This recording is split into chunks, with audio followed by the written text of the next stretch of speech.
انما المؤمنون الذين آمنوا بالله و رسوله. الله متعال میگه انما، یقینا که المؤمنون انسانهای مؤمن، الذین کسان هستن که آمنوا بالله و رسوله، که اونا ایمان به الله و به رسولش دارن، به کتاب الله و احادیث رسول الله هم چنگ میزنن، حقیقتا ایمان دارن. ثم لم یرتابوا، باز در قرآن و سنت شک نمیکنن. بعضی کسا میگه که قرآن کلام الله هست، صحیح نه؟ میگه کلام الله هست، ایمان داره لیکن یقین نداره. ای که قرآن زندگی زیر جور میکنه به یقین نداره.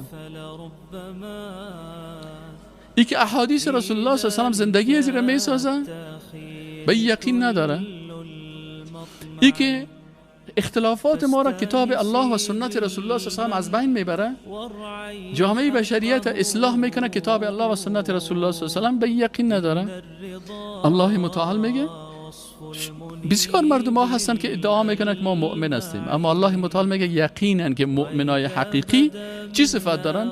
الذین کسانی هستن که آمنوا بالله، ایمان به الله دارن، به قرآن دارن، و رسوله و ایمان به رسول الله صلی الله علیه و سلم و به احادیث صحیح رسول الله صلی الله علیه و ایمان دارن.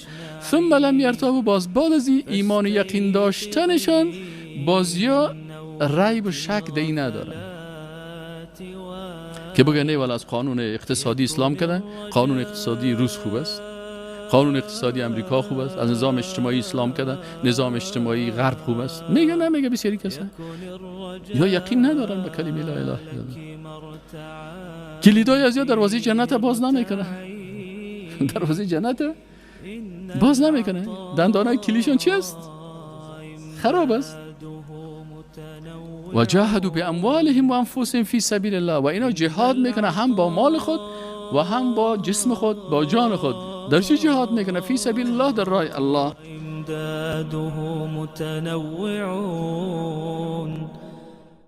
اولئک هم الصادقون، این مجاهدین حقیقی، این مؤمنین حقیقی که یقین دارن، اولئک هم الصادقون، اینا راستگوی هستن.